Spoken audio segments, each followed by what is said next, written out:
What's up, everybody? Welcome to Narco Cop MMA. This is Dana White's Contender Series 2023, week number 1. Man, I can't wait for this fucking show. I love these fights of Dana White's Contender Series, man. Year after year, just some low-level fights, but man, some great lines we get during these Dana White Contender Series fights. So, looking forward to that this year again.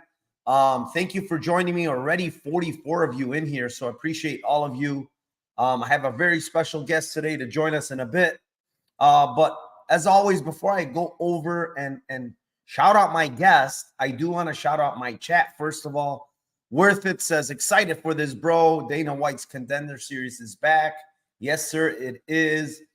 Why have a prediction show after Dana White's Contender Series? Shouldn't it be before?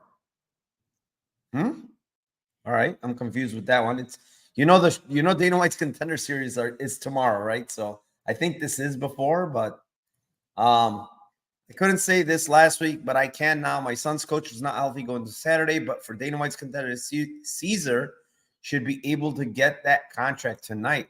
Oh wow! So Caesar is your son's coach? I'm assuming Caesar Almeida. I think you're talking about. Interesting. Also, Narco Cop, when you was cop, did you work out at 16 or 25th? I worked in actually Humble Park, 14th district. I worked in 11 for a little bit, and then I worked in 24. So I worked in 3 districts, but I worked in undercover in 2 of them. So yeah. What is up, Mushroom? EQ Narco. So you see any frauds in this card? We'll talk about that. Air Dog is in here. Chronic, what is up, my man? William Tyner, as usual. What's up, Big Bird? James is just finishing up a cold shower. Give him some time, he says. James is the man. He's feeling under the weather a little, but man, he's still showing up, and he's probably going to show out as well. So what's up, Joshua, Mark, Schillenberg, Forrest, Tommy Unders, what is up? Yeah, guys, thank you to everybody in chat. And with that being said, I am going to bring in my special guest and my friend, James, Lucrative MMA. What is up, my man? Are you ready for fucking Dana White's Contender Series week 1, my man? Of course, bro. You know, I'm always ready to make some money. I'm always ready to gamble. I'm fresh out my cold shower, and we're about to get down to business, man. So thanks for having me on. Shout out to everybody in the chat. Let's make some money. Hey, by the way, guys, 67 already in here, James. That's pretty impressive early for Dana White's Contender Series. And my man right there is wearing his Versace robe, just chilling like a motherfucker, ready to give you guys fucking picks. So with that being said, James, let's fucking go on with the first fight of the night. It is in the flyweight division. It is the 8-1 Kevin Borjas versus the 11-2 late replacement Victor Diaz. I think he's taking it on 2 weeks' notice. What do you see here on tape on this fight? Yeah, man, this is a weird fight. I don't really love this fight too much, to be honest. So this dude is a pretty good fighter. So I actually taped the original opponent, right? Which was I think his name was the King. Zedeman, or is that some weird name? Yeah, what was it? Something Thai. But yeah, he was a good fighter. He seemed decent. He seemed like quite athletic. But I don't really know much about this Victor Diaz guy. To be honest, I ain't taped this new guy yet. I had originally taped the old guy, and I like to get these Dana White's Contender Series done early. So I had taped a lot of this stuff early, and then I haven't got to this Victor Diaz guy. So I can't say much about him. But Kevin Borjas, he looks all right. Nothing special. I've seen him knocked out and then submitted by that Mendez dude. He hit him with a head kick, and then he submitted him right after. It looked like he kind of quit with the head kick. He seems all right in his other fights, but he's fighting low level of competition, and the tape I could see on him was really, really bad quality as well. The last fight I saw on him was, you probably saw this fight as well, and it was like recorded on a TV screen. And the guy was talking about it. I think it was the Manuel Bagueno fight, right, where we finished him with a cut stoppage. So honestly, I only saw the Renzo fight and the Manuel fight. And I mean, he looks all right. Honestly, bro, I can't say too much about this guy. He looks fine. I was going to pick the other guy to beat him. I was probably going to bet inside the distance on the other guy if we had it. But I don't know about this Victor Diaz, man. So maybe you can tell me a little bit more because I'll be doing some tape on him this evening. Yeah, I mean, it's a pretty interesting fight. Like Kevin Borjas there's question marks, right? This guy's been out for almost a year. Pretty young dude. You know, he fought over there in the Peru regional scene, but he's out of the same gym of like Jesus Pinedo, all the really good Peruvian guys. You know, Claudio Puelles, that's in the UFC, a bunch of those guys. He's from that same gym. So, you know, he's getting probably good looks in the gym. I will say that. The one thing I will say about Borjas is he seems to have power in his hands. You know, obviously it's hard to tell because he's facing these guys in a regional scene. But I mean, when you look at it, I mean, he has 8 wins, all 8 by KO, you know. And again, he's not facing like great guys. The one guy that he faced that's, you know, decent in Renzo Mendez, he loses to, right? And coincidentally, right? Renzo Mendez was on a big winning streak prior, and then he lost to a guy that's on this fucking card in Bogdan Grad. He lost to Grad in a decision. And to be fair, I watched that fight. I mean, Mendez didn't look horrible in that fight. I mean, he landed some big left hands on Bogdan, and his striking didn't look bad. So that loss to me is not like a horrible loss, to be honest. Like, I don't think Mendez is that bad of a fighter because he hung in there with Bogdan Grad, like I said, especially in the striking. The thing with Borjas is, like I said, he looks like he has, you know, power in his hands. The problem is when he got dropped and he got choked out there, it was like, I don't even think there was any hooks in. It was like really weird. He just got instantly choked. He didn't even know what to do. Like he was probably stunned as well. The thing with Diaz that I like is his BJJ is very, very, very good. It's a really, really good. He's been at ATT for over 2 years now, training with really good guys. His striking is okay, but this guy's going to take the fight to the ground. Like, I mean, he wrestles a lot. He gets almost all of his fights down to the ground, which is pretty damn good. The one guy that I know pretty well that he beat is Ibrahimov. And that guy's an ACA guy who's also a very good grappler. Extremely hard to finish that guy, Ibrahimov. Like he's got very good cardio, has relentless wrestling himself. And Diaz finished that guy. I mean, he finished him with a submission in round 3. You know, and you look at this guy, I mean, his cardio to me is a little iffy. I don't think it's bad, but it's iffy. And then the problem is he's dropping from 35 to 25 here on short notice. So he made weight. He looked fine. But, you know, laying this minus 325, minus 400 with a guy like that is a little scary. Now, if you ask me skill-wise, I think he's probably the better fighter by a good amount. And I honestly believe that if he gets this fight to the ground, that other guy might be fucked because Victor Diaz is really, really good on the ground. So with that being said, money line I'm not touching, James. But, you know, if they give me some kind of reasonable prop on submission on Victor Diaz, I'm probably going to hit it because, man, the levels on the ground to me here feel like it's very, very, very wide. So I'm going to go, even in his, like when you watch Diaz, even in his losses, like he has a lot of submission attempts pretty deep, man. And you know, guys are getting out of it. Like Gustavo Bullard is like such a good wrestler. Like he kind of had trouble with him. And the other guy, Mateus Silva, like he had a bunch of submissions on him, but the guy happened to get out of them, you know? So for me, I'm probably going to play the sub prop. Maybe unders here might be a good look. I mean, this guy looks like he has power in his hands as well. I will say that Diaz chin looks pretty good. He's never really been wobbled or hurt from what I've seen. So yeah, I mean, there's nothing more to add to that fight, honestly. I just think if it hits the ground, Borjas is screwed. Moving on. Fight number 2. It is in the bantamweight division. It is the 5-0 Peyton Talbot versus the 7-2 Reyes Cortez. I'll kick this one off. I have a bet on Peyton Talbot, minus 142. And specifically, man, I love his calmness for one. I like his boxing too. I mean, his jab is really good. And I listened to this guy's interview, and I thought for sure, when I watch him, I thought for sure this guy has a boxing background, right? No, this guy never fucking stepped in a boxing ring in his life. Says he just stepped in an MMA gym and started working on his striking. And in like 6-7 years, whatever he's been training, he's got that kind of boxing, man. It's really good. He triples up his jab. He's got very good right hand. He has nice pull counters. I do hate that he keeps his head right there to be cracked. He gets cracked a lot, man. And he has a really, really, really good chin. He takes all the punches, doesn't really get wobbled. I mean, I don't know what his chin is made of, but he takes some flush and he just keeps coming forward.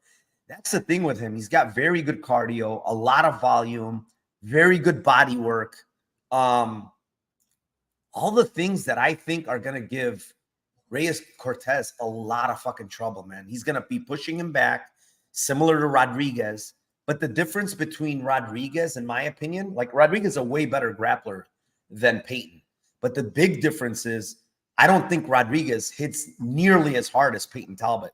So those punches that Rodriguez was landing on Reyes Cortez, if those land from Payton Talbot, he's going to put his ass out. Like, this guy hits hard. This guy is like, this guy has like 12 knockdowns in 5 fights, bro.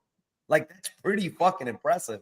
Even though the opponents are not the best, I will say the one fight where he caught my eye, and Billy Brand is a very fucking good striker.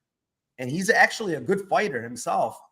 And that was a war, and Payton just broke that motherfucker with, like, I mean, relentless fucking volume and strikes, and he just broke him, man. And I just think he's gonna break Reyes Cortez. I know Reyes might be able to grapple a little, but I don't know. I mean, Payton gets he gets taken down, but he gets up pretty damn quick. He's not as, I mean, he has a wrestling background actually in high school. So yeah, for me, I think as this fight goes on, I think it happens in like round 2 or 3. I think he's gonna knock him out, in my opinion. What do you see here, James? Yeah, so there's a lot of contrasting opinions on this fight. You know, I've seen it on Twitter and people who message me. A lot of people on Cortez, a lot of people on Payton. I understand both. Obviously, you know, there's clear paths for both. In Payton, it's stopping the grappling and finishing him or hurting him on the feet. And then for Cortez, it's the wrestling, like it is in every fight, right? Cortez is a good wrestler. But for me, it's just tough. I do think Cortez is going to start well early, like a lot of Payton's opponents.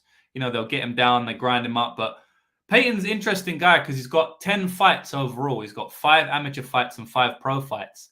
And he's got finishes in every single fight. He's got 10 fights and 10 finishes. But he hasn't got one finish in the first round. Every single one of his finishes have come in round 2 or round 3, which is extremely rare. You almost never see that, right? Unless it's like Billy Quarantillo. He's like the only other guy I can even think of. Maybe JSP. But usually, if you're finishing a fight, it happens in round 1. Most finishes happen in round 1. That's just how the fight game is. But Payton doesn't. He finishes him in round 2 or round 3. And the reason why he does that is because his style is such a pressure and pace and volume style, right? I honestly don't think he hits that hard, like he was saying.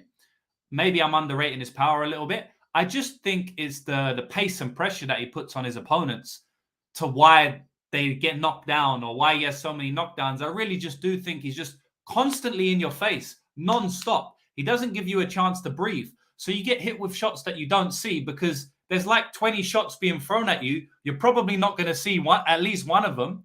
And then on top of that, he's consistently pushing you, you know, not against the cage with his grappling, but pushing you against the cage with his footwork. He's just in front of you non-stop. So I think that's a very hard style to beat. I honestly do, because even if you get him down in round 1 or even round 2 and are able to hold him there, he's alive to knock you out in round 3. So if Cortez wins this fight, it has to be a perfect performance for 15 minutes. Whereas I don't think Payton has to be perfect for more than 5. You know, I really think Payton, all he has to do is get back up 2 or 3 times, and he's probably either going to finish Cortez or win the fight on the judges' scorecards, because He doesn't have to do much in the striking to counteract the wrestling. And we have seen in that Christian Rodriguez fight that Cortez, I don't want to say doubts himself, but when he gets a takedown or when he gets some clinch control and Rodriguez was turning him against the fence or getting away from his grappling, he took a breath, right? He takes a deep breath, he resets himself, and Payton's not going to let him reset himself. Even if Cortez grapples him for 3 minutes, as soon as they're back up to the feet, Cortez is going to be like, all right, let me reset now. I've done my wrestling. And when he tries to reset, Payton's going to be on him, right? And just Payton's style, it's like he's probably going to have more success toward the end of the round, which usually wins you the round. So I do side with Payton, but I don't know how good Cortez's wrestling is. I do think that this Payton dude can be wrestled by a good wrestler. I honestly do. You know, I know Payton's got good style, but I think if you throw him against some of these guys in the UFC, you know, not super high level, but that can wrestle a bit, I think they're grinding him out to a decision victory. And I honestly don't think it's going to be that hard, you know. But in this fight, I see him pulling away with it. I don't know whether he's going to finish him, though. I think Cortez is really tough. He's never been finished. Cortez has about 10 amateur and pro fights altogether. I think roughly, maybe more, to be honest. Yeah, he's got like 14, 15 fights. He's never been stopped. If he didn't get stopped against Christian Rodriguez, I know C-Rod's not really a finisher, but C-Rod's a really high-level fighter. I rate him definitely higher level than Payton, 100% for sure. And I think that impressed me not being finished by C-Rod. I will say that. So this guy's never been to decision. And so I feel like the over is going to be at a decent plus money if they release it. And if it is, I will look to play it over. They might even F up and put 1.5. I don't think they will, but the guy's got 10 finishes, and I honestly think this fight definitely gets over 1.5. If this fight finishes, I feel like it's late second or late third, one of them. So, yeah, I don't know, man. I might look for an over. It obviously depends what lines they give me. At the moment, we have no lines. I saw someone in the chat say, anybody have totals? There's no totals out on any bookie at the moment. There's no props at all. So my I just got a message. Yeah, it's going to be in the morning. Okay. Apparently, they're going to be in the morning. So nothing. So if I get an over, if I get an over at a decent price, I may look to it because I feel like this could be the first fight where Payton goes to decision. Because also this is Junior Cortez is probably one of the best fighters he's fought, and I think that he's going to be able to wrestle even when he's hurt, and he looks really tough. So yeah. I may look to that if I get a good price, but that's it. I could see that. The thing that I like about Payton is, first of all, I think he's athletic. He has he wrestled in high school. I mean, whatever that is, it's not that high. But when I watch him get taken down, and he has been taken down, he just gets back up pretty fucking quick, man. Like, he's pretty athletic. He knows how to get up. The reason why I say I think Lucrative, why I say I think he hits hard, and this is just from my experience, like, if you watch, you could throw a lot of volume on people, but you're not going to fucking bust up their face, give them big shiners. I mean, it just doesn't happen unless you fucking hit hard. And look at every single one of his opponents. Their face is all fucking swollen, busted up. The dude has to hit hard, in my opinion, when you're making him look like that and you're dropping everybody. It's not like he's dropping one guy. He's dropping every single one of these guys multiple times. The one thing why I say I think is why he doesn't have these first round, because I think he comes out pretty, like, he still has a pace on him, but I've watched him knock down people in round one. You know what he does? This is the one thing I don't like. He talks shit instead of going to finish them. He kind of like, talking shit to them. He's like, oh, you're done. Or, he's doing these antics instead of finishing the guy. So maybe his finishing instincts are not the best yet, but the guy's still young. I think he's improving as well, in my opinion. He's not at the best gym, which I don't like. But man, I know some people that, know this and know that. And I just don't think this guy, Reyes Cortez, is as good as some people think he is. I honestly don't, and we'll see. We'll see tomorrow. The fight against Elijah Smith, I mean, he was getting beat up in the first round in that fight, man. He got cracked very hard and hurt against Elijah. And Elijah Smith, to be honest, is a good fighter. He's not a bad fighter, but he's like 19 years old, bro. He was 19 years old fighting Reyes Cortez there. Very young fighter, and it was 1-1 going into the third. Before Reyes finished him with a big shot, but we'll see. I think it's a very, very interesting fight, honestly. I want to see what this guy Peyton Talbot actually has, with some adversity, because honestly, he hasn't faced that much adversity in his career. Moving on. What would you open? What would you open the over 2.5 at? And would you? I mean, I'm sure you would open it 2.5, not 1.5. But yeah, it's got to be 2.5. I don't think they're going to open it 1.5 because the other guy's never been stopped. All this guy's finishes are second and third round. I think they're going to probably give you plus money, James. Yeah. Honestly. I think they might give you like... I'll take that. I'll take that. If I get plus money, I'll take it. I have a feeling it's going to be like either evens or like plus 115, 110. Has to be. Yeah, it has to be because the guy's 10 finishes. But yeah, we'll see. Yeah, I don't see it being like a big minus number. If that's the case, I think it's a little off because... Yeah. Agreed. Reyes Cortez is tough. He's not going to be easy to get out of there. Like, you have to beat him up bad to get him out of there. So, yeah, to be honest, it's funny because like if it was like plus 190 on the under, I'd probably take the under, around there. But I think I'll get a good price on the over. Yeah, I mean, I think the guy with the most finishing upside is Peyton here by a good margin. Big Bird says, let's just say Cortez path is thin margin and Peyton has big favorite. I think it's thin margin, to be honest. Like, even in his wrestling, when I watch Cortez, he takes people down, but he doesn't really hold them down for that long, man. Like, maybe he gets to hold this guy down. I don't know. And fight, the one thing is good is he's at fight ready, right? They always have good game plans. I will say that, but we'll see. Moving on. Fight number 3. It is in the heavyweight division. It is the 7-1-1 Kyle Machado versus the 11-1 Kevin Valarsky. Well done. All right. What do you got here, James?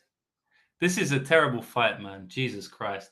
This is a horrible one, Narco. What's going on? Feels like every Contender series, I don't know why, but in my head, it feels like every Contender series show, they have one fat heavyweight fight that's just sloppy. Martin Bidet type fighter, Lucas Brzeski. I'm just having flashbacks to these terrible Dana White's Contender Series heavyweight fights. And we've got another one here. We got this Kevin dude who seems like pretty overweight, cuts down to heavyweight. It seems like weighs in at like 260 every single heavyweight fight. And then his opponent is a lot more lean, a lot more athletic. He's more of a tall guy who looks quite athletic, to be honest. Like, he's bouncing in and out of range. But they're both low level, They're both low level. I saw the highlights of the Kevin's fight where he won via majority decision. And I know we can't tell too much from the highlights, but it seemed like he got beat up in that fight. And it seemed like he deserved to lose. And even at the end of the fight, he put his head down, he sat on the floor, and the other guy was walking away, kind of like looked like he had won. So I don't know whether you got to see that full fight. I scoured the web and I couldn't see it. But it looked like he lost that fight. So, yeah, man, I already sell a lot. So, shout out to Lorena there. But at the end of the day, man, I think this is a low-level fight. So, there's always volatility in low-level fights. But I definitely think Kevin is the deserved favorite here. I mean, Kevin's a type of guy where he won't do anything stupid. I don't think he'll give up random positions, whereas I think Machado will. Machado is a nutter. Like, I've seen him try to jump arm bars from standing and stuff as a 260-pound heavyweight. He just seems not all there, He has some finishing upside because he's so volatile and he does jump arm bars and stuff like that. But I get massive fraud vibes from this Machado guy. Not only that, he's been fighting the lowest level of competition ever. Did you see that fight where he fought? His name was like Martin. Let me have a look. He fought this guy in the BF. Oh, first of all of his fights are in this BFL, right? Which is this Battlefield Fighting League in Canada, which seems like some absolute low-level stuff. I actually had this fight up, and I had it on another tab, and I think I was out of the room, and I heard them say in the PFL, and I was like, what? This dude fought in the PFL. And then when I switched back, I saw BFL, and then I looked into it, and it was like some terrible low-level shit. It was not PFL, man. Let me tell you that. So, I mean, he's just got fraud vibes written all over him. Doesn't mean he can't win the fight, but he fought this Lee Main guy who was 11-14. He was 52 years old. He beat him via ground and pound in round 1, and then he rematched him two fights later in the same year, and he beat him by armbar in round 1 again. I mean, I really don't understand what's going on with this guy, but stylistically, how they match up, Machado's going to be bouncing in and out of range. He's going to be probably the faster striker, honestly. It looks like he's faster, and I guess he's got more jiu-jitsu upside. I've seen him throw up armbars, and he looks all right in the jiu-jitsu. When he's on top, he looks kind of dangerous, but I think Kevin's fought the higher level of competition, even though he hasn't fought great level. I do think he's fought the higher level of competition. I think he's seen a lot more adversity in his career. He's much bigger, he's heavier, and I think he can win this fight by cage push. He loves the cage push. That's one of his favorite things to do, and he's very heavy there. And I have seen Machado pushed up against the cage and controlled there for extended periods of time. So I think this fight is a sloppy fight that goes to decision, that Kevin wins via decision. But they both make mistakes. They both look bad. And no matter who you bet, it looks like a bad bet. So, I mean, that's my prediction. I think Kevin's going to win the fight via decision. And if they give me another over, I will most certainly play it, because I do think it's a sloppy heavyweight fight that, you know, probably goes to decision. But even that's volatile, because like I said, this Machado guy has fought nobody. He might just give up if he doesn't get his way, because every single fight he's had his way, he might just instantly give up. I don't really know, I don't know. And then on the other hand, he does roll crazy arm bars and shit, so Kevin doesn't look good, so he might just give up an armbar. But if they give me a good price on the over, usually they do at heavyweight, I probably will play it, especially because most of these guys' fights have been inside the distance, so I would assume I get a decent price on the over. But yeah, man, I don't want to speak about this fight anymore, man. Yeah, I mean, listen, I made a bet. By the way, BFL is actually not terrible, James. Honestly, it's Battle Fight League. It's in Canada. The thing that's terrible about them, I'll tell you what it is. It's their heavyweight division is terrible. Like they don't have any heavyweights there, right? So this guy's fighting the 50 spot. He fought him at 54 fucking years old. This guy twice. Now, if that's not giving you red flags, I don't know what will. But then he goes on in his fight. The last guy he fought is a young and spry 44 years old, right?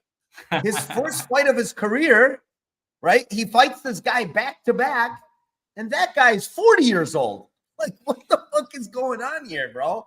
Like, is there anybody else for this guy to fight but these old men?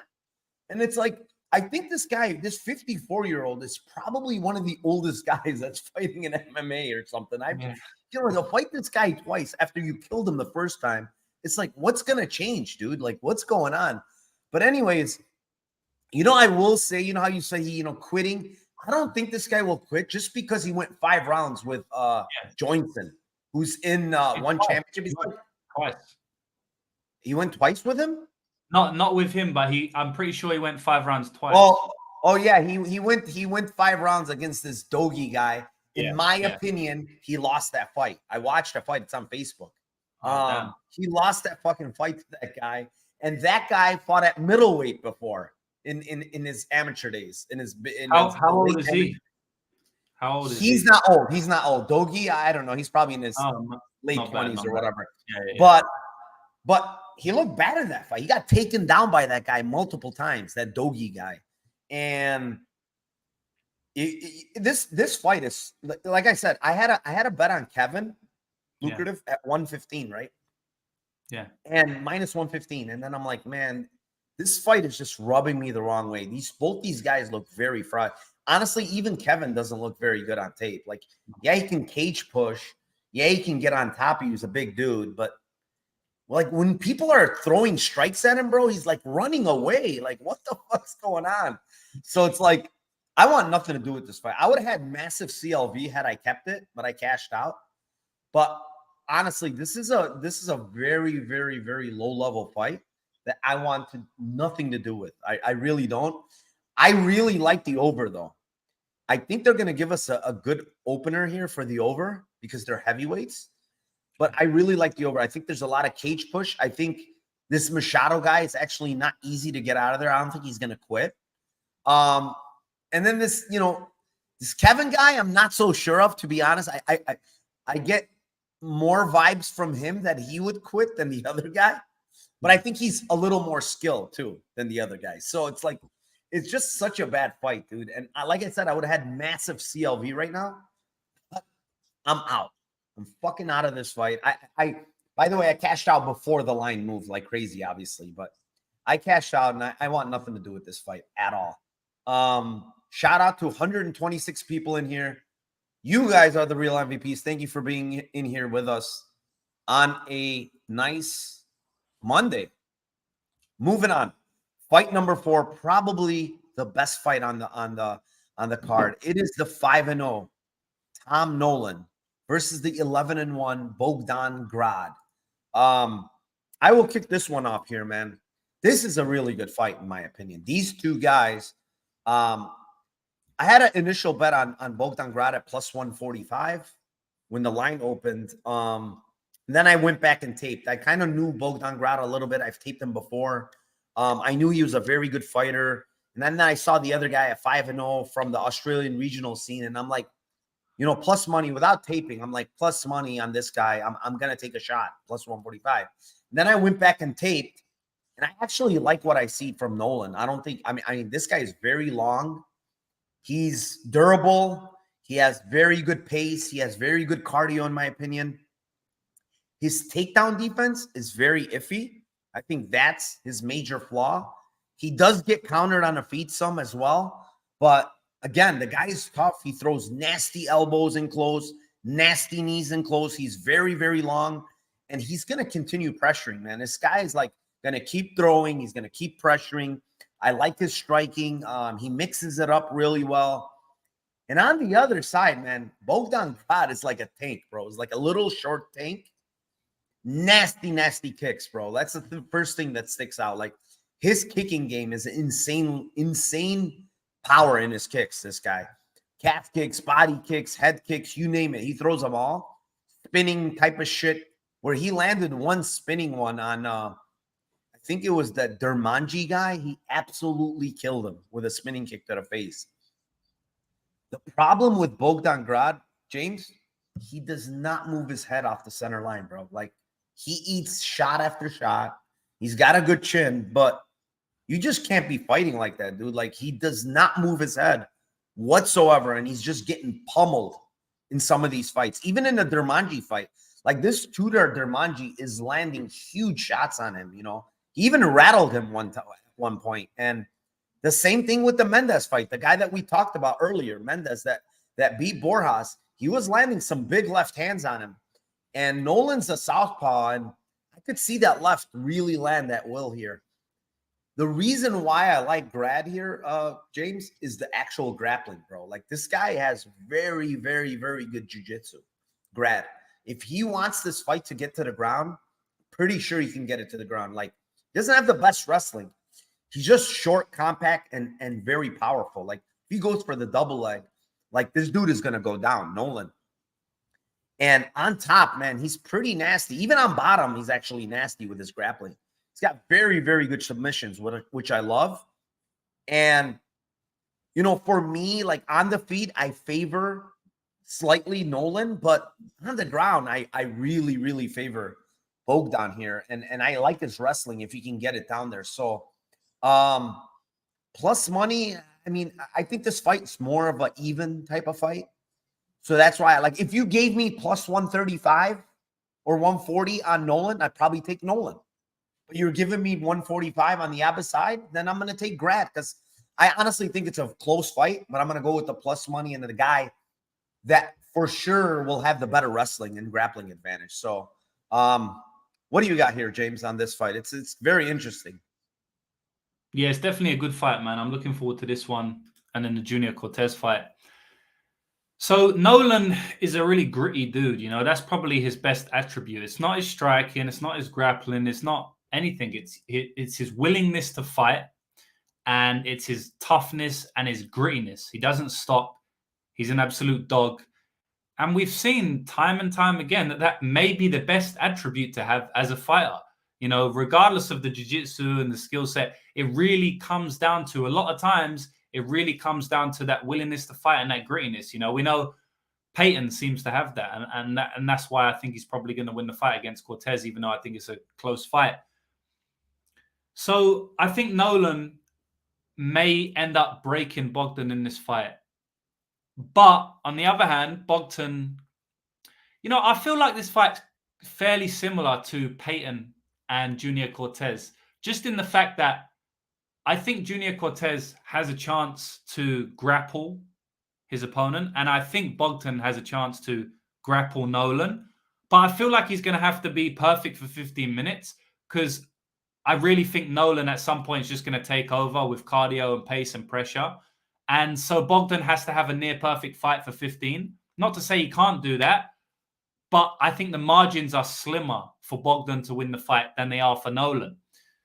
So Bogdan's a tough guy. He's strong. He's very, very strong. I think he's much stronger than Nolan.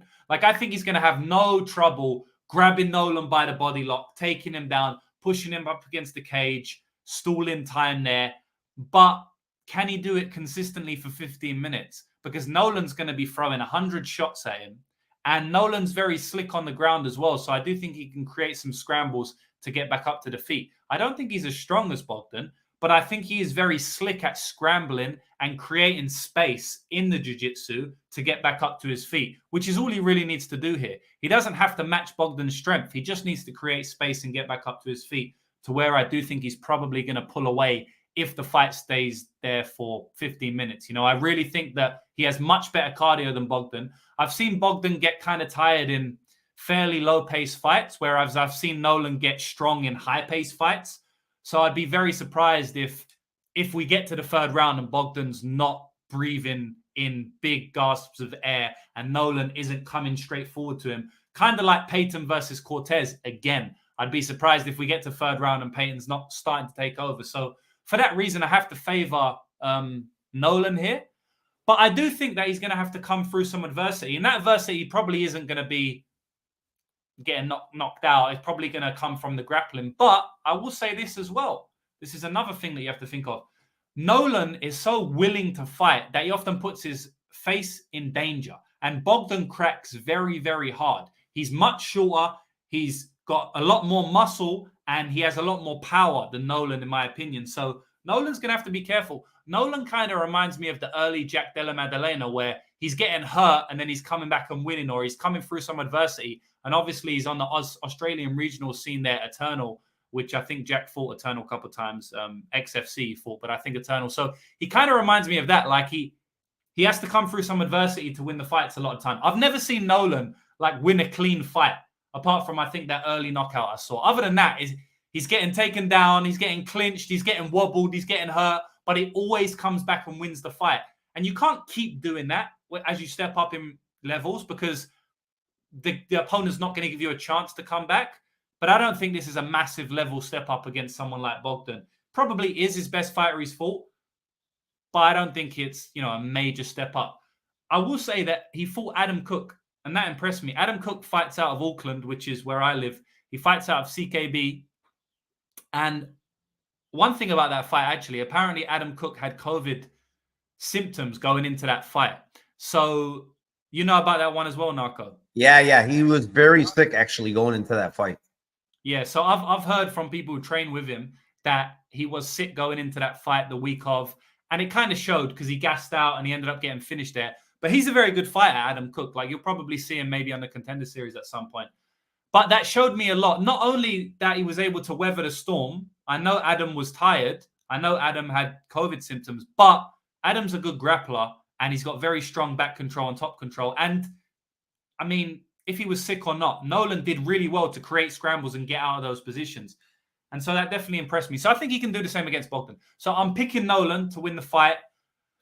But I think that at some point in the fight, it's going to look like Bogdan's the clear side. I think round one, it's going to be like, damn, Bogdan looks minus 300 here. But I have a feeling that Nolan ends up either breaking him or winning decision by winning round 2 and round 3.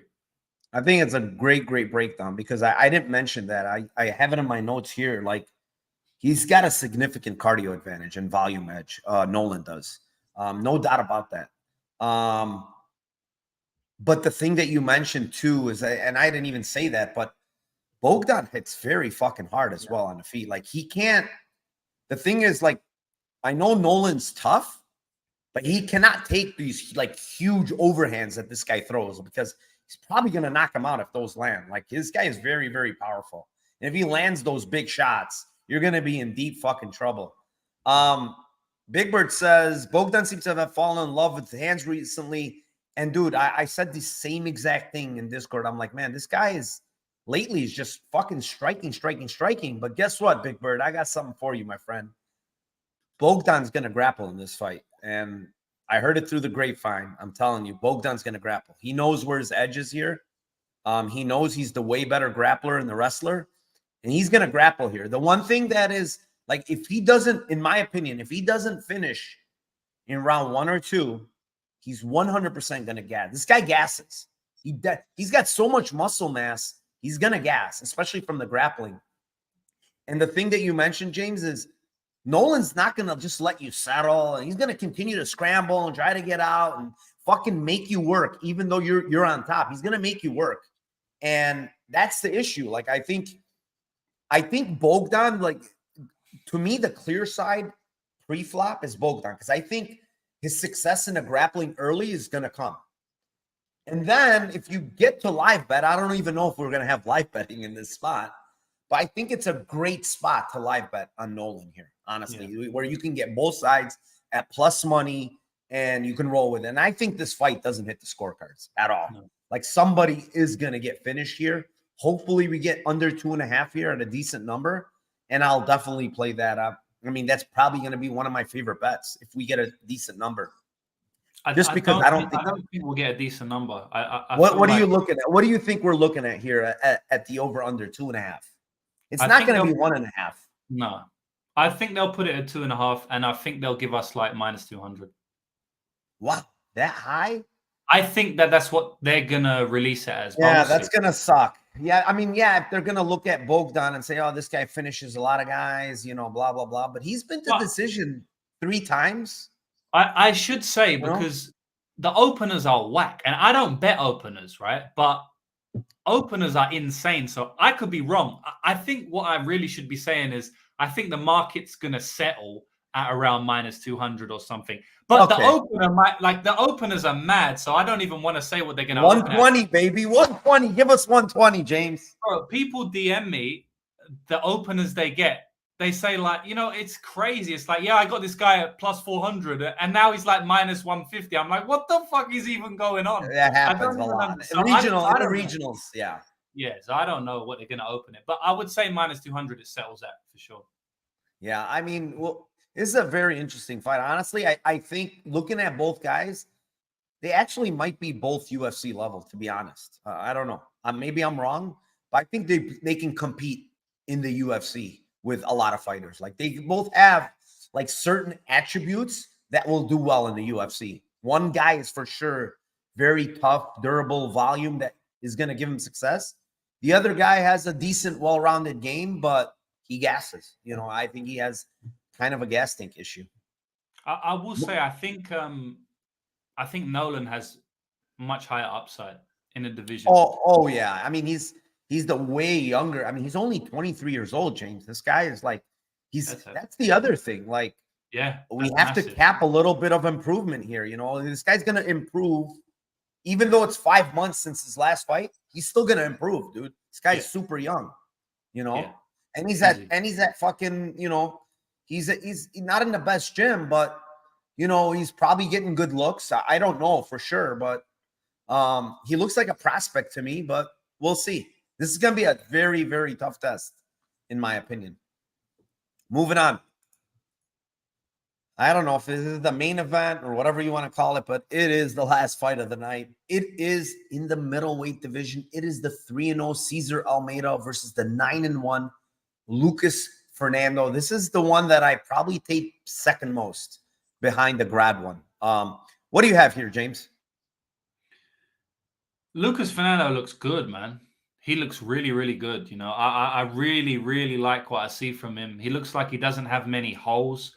His hole is the grappling, because that's the only thing I've seen him get beat at on tape. But man, even in the grappling, he's good. You know, I've seen him taking guys down, even when he's winning in the striking, and the guy's trying to take him down. I've seen him reverse position many, many times.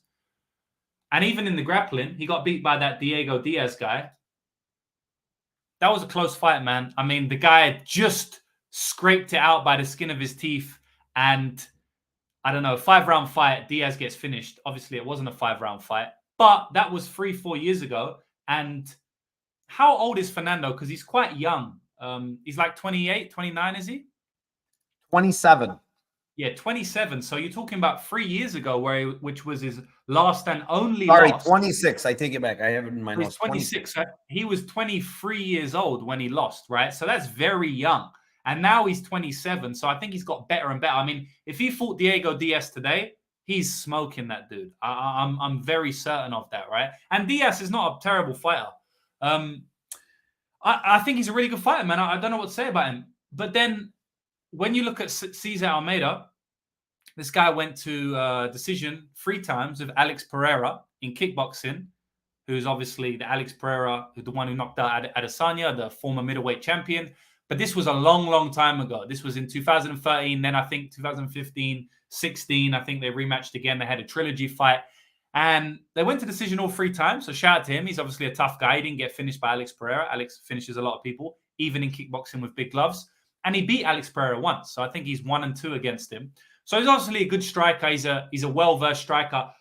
But he's very old, man. I mean, you're talking about Alex Pereira fights in 2013. I think Narco, is he 35? Let me have a look. He's 35. Yeah. So he's 35 years old, and we've got Lucas Fernando, who's 26 years old. We're talking about a 10-year, damn near 10-year age gap, which oftentimes, I can't remember the percentage, but it's a high percentage where the younger fighter wins if there's a 10-year age gap, right? So there's a 9-year age gap here, which is, that's basically 10 years to me. I do think it's interesting because Lucas is going to strike here, right? And Cesar looks like a good striker. He's 3-0 in MMA. All of his fights, he's just knocking them out. Well, I think I was able to see 2, and he just gets early first-round knockouts. I know you saw that one where he literally didn't throw any strikes, and then the first strike he threw, which, by the way, was like 2 minutes into it, he just stalked him for like 2 minutes. 5 and 28 strike. Guy. Yeah, threw one strike and just flatlined him with Dude, one the guy, it looked like he was dead. It was crazy. Obviously, like, complete bum, but, I mean, the guy is obviously an elite striker. He's fighting at a high level in kickboxing, winning kickboxing fights against Alex Pereira, and knocking all of his opponents out in the first round in MMA. That's all I need to see to know he's a good striker. So it is interesting because Lucas is going to walk towards him and strike with him, in my opinion, because he does that with every single person. And if he strikes with him, it's dangerous, man. I mean, the guy's still got power. He's obviously a high-level kickboxer. So that's what makes it interesting. But I can't pick against him. I mean, it's impossible. The guy is clearly the better overall MMA fighter. He's 10 years younger. He's an elite striker himself on the feet. I think this guy could walk into the middleweight division now and be top 20. I honestly do. I think he can compete in the middleweight division right now. I think he's that good. So there's no way I can pick against him. He's probably going to test the striking for a minute, see that it's a dangerous position to be in, and just take the opponent down and just ground and pound him. He probably will, because I've seen him get takedowns multiple times. Even though he hardly goes for them, I have seen him get multiple. And so I don't see why he wouldn't do that in this fight. So even if the striking isn't working, which, by the way, he could knock Cesar Almeida out on the feet. He knocks everybody out on the feet. He dominates everybody out on the feet. So obviously, this isn't kickboxing. This is MMA. And this isn't 2015. This is 2023. So I would not be surprised if Lucas knocks him out on the feet. But if he doesn't, he's the much better MMA fighter. So he can just fall to the MMA, take him down, and grapple fuck him. So yeah, I'm gonna pick Lucas for sure. I just hope he's smart and doesn't play on the feet for too long, because I do think Cesar's a good striker. Yeah, man, this is another great fucking fight, man. I think everything you mentioned about Lucas Fernando, I have literally right here on my notes. This guy is like awesome kickboxer, in my opinion. The thing that I like about Fernando, James, is he works from top to bottom. He doesn't fucking let you heel anywhere. He kicks your fucking legs. He works those body. I mean, he digs the left hook to the body really fucking good and all the time. Works your head. So he works the entire body, man. He doesn't let you, settle. He uses his range really well. He's a long guy and he's got like an 82-inch reach, right? He's 6'3" with an 82-inch reach. So he uses his reach very fucking well. And he's a Pedro Hizzo guy. Like he's a protege of him. That's how he got all the, Pedro Hizzo's known for his fucking calf kicks and those kicks that fucking debilitate people. So he's got very good cardio. Not to interrupt you, did you see Cesar Almeida in his last fight? Pedro Hizzo was in his corner. Really? Yeah. Weird. So that's just an interesting tidbit. They both have trained under Pedro Hizzo, and he actually had Pedro Hizzo. This guy's for sure a protege of Pedro Hizzo. This Fernando guy. So that's just an interesting thing I saw. And so you brought up a good point, and I'm gonna go right off of that because this fight, honestly, I got a lot to say about this fight. I love this guy, Lucas Fernando. I think he's UFC ready. Like you said, he can definitely compete in the middleweight division right fucking now. His one flaw is obviously the grappling. He's not great at it, but I don't think he's bad. His takedown defense is actually very fucking good. Like he's framing really well all the time. He's doing all the right things not to get taken down. But offensively grappling, so he did get some fights to the ground, James, but most of them were, I think his opponents were the ones like initiating like the clinches and stuff, and then he got the best of them, got him down. He's not really looking to proactively go for a double leg and take you down. It's just his base is kickboxing. He loves to kickbox. He's a national, I think, champion in Brazil kickboxer. He's really fucking good. I mean, everything about his striking is fucking phenomenal. Even the fact that he doesn't even get hit a lot. Like he has very good head movement. Like he's just good in the kickboxing, right? Cesar Almeida, like glory kickboxer, a ton of power in his hands, in my opinion. He can knock anybody out. He's got a crazy chin, dude. Like, honest to God, like some of these Pereira fights where Pereira's landing these insane shots. Yeah, he dropped him. He dropped him twice, I think, in the second fight. But man, this guy has an insane fucking chin. A lot of people are going to go out cold from those shots from Alex Pereira. They're not going to get up. This guy like took him pretty fucking well and landed some big shots himself.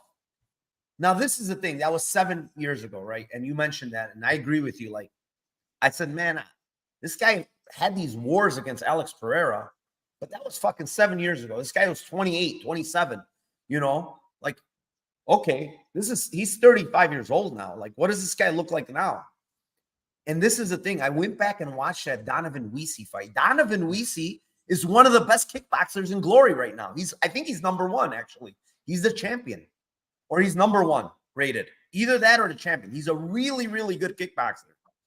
That last fight, Cesar Almeida got robbed, bro. Like, he won that fucking fight, and they robbed him of that win. Like, he had Donovan Weesey limping like fucking crazy in that fight because of the calf kicks. And there's no way if you rewatch that fight, you say Weesey won that fight. Like, I don't know why they gave it to him. Unanimously, too, but they gave it to him. The fight before that, he fought Weesey again. And again, they gave Weesey a majority decision win against this guy. So the thing is, this fight was recent. It was 6 months ago. And this guy looked pretty fucking damn good 6 months ago in a kickboxing fight versus one of the best kickboxers in the world right now. And he looked pretty fucking damn good. So you're going to give me plus 230 now with one of the, I would say right now, Almeida's probably one of the best kickboxers in the world because in that fight, he was rated number one. If you go back and look at it, he was the number one ranked kickboxer going up against the champion, Donovan Weesey, 6 months ago. And now he's going up against a guy, hey, listen, he's got way more paths to win. But is he going to use them? His background is kickboxing. He loves to kickbox. He's longer. He can use a reach. But guess what? Almeida's fought a long guy already in Pereira 3 times, and he's done pretty well against him in some of those fights. So to me, like, who do I think wins? I think Fernando wins. I think he's the better martial artist, the better mixed martial artist. But in a kickboxing fight, if he's to sit there and kickbox with this guy, I think this is a very fucking close fight. And I'm going to take a guy at plus 230 that has an insane chin that I've watched. Like, his chin looks like granite, dude.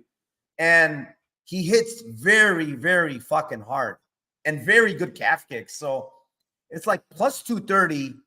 I'm going to have to take a shot. Where I see Fernando winning is on the ground. I think he has a clear path on the ground. If he can take this fight to the ground, probably even submission, dude. Like, they might give us some insane number on submission, and I'm going to fucking hit it on Fernando, even though I have a bet on Almeida. But I just feel like the background, the way this guy fights, he loves to strike. Yeah, he knows his opponent is very dangerous, but, you know, I've seen him in fights where his opponents were kickboxers and he just sat there and kickboxed with them, albeit he had way more success, right, than his opponent. Here, he might eat a couple of shots and say, oh, fuck this. I'm going to grapple this guy. And it's possible. And I think he wins that way pretty easily. But 15-minute kickboxing match, after watching this guy go up against the champion, probably the best kickboxer right now, and beat him and get robbed, I'm going to fucking take him. Plus 230. Yes, he's 35 years old, but he looked pretty damn fucking good to me in that fight, man. So, yeah, that's honestly, I thought the same way you did. Like, Pereira fights were too old. Like, fuck this, you know. But, man, 6 months ago against the best kickboxer in the world right now and looked pretty fucking damn good. I'm going to take a shot at it, man. Plus 230. I think he's live to KO even. And that's another thing. I think I didn't mention it. I think Lucas Fernando's chin is fucking very good too. He ate a specific fight against Vitor Dantas. And Vitor Dantas can hit pretty hard. He ate a left hook, and go back and watch it. Super clean. He didn't even see it. Right on the fucking button. And he didn't even flinch, dude. Lucas Fernando did not even flinch with that shot. So I think he has a very good chin as well. So we'll see. I think this is one of the best fights as well. I mean, this card is a very good card for Dana White's Contender Series as far as matchups, in my opinion. Outside of the heavyweight fight, that heavyweight fight is comical. They had to do us with one, right? They're giving us a few good fights, so they had to do us with one. But you're 100% right. There's no way that he's plus 250 or plus 230 in a kickboxing fight or a stand-up MMA fight, right? There's no way. I just feel like the guy's smart enough to get takedowns. I've seen him get takedowns before. And you are right. Most of the takedowns he gets are reversals where the other guy's trying to take him down, or they're clinch situations and he kind of capitalizes on that. Or because he's so strong and he's got good hips, he's able to dig an underhook and reverse just as they're trying to shoot. But I have seen him get more than one takedown himself. One of the ones he got, one of those ones, to be honest, he kind of fell into it.